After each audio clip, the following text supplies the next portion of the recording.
Debipur station বাজারের আরেনার সাউন্ডের কাছে তোদের মতন অনেক সেটি বড় বড় ডায়লগ মেরেছিল সকালাকে 2022-এর নতুন বেস মেরে মুখ বন্ধ করে দিয়েছি।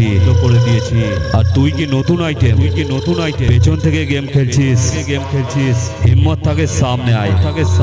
আমি সেই দেবীপুর স্টেশন বাজারের আরেনার সাউন্ড বলছি রে।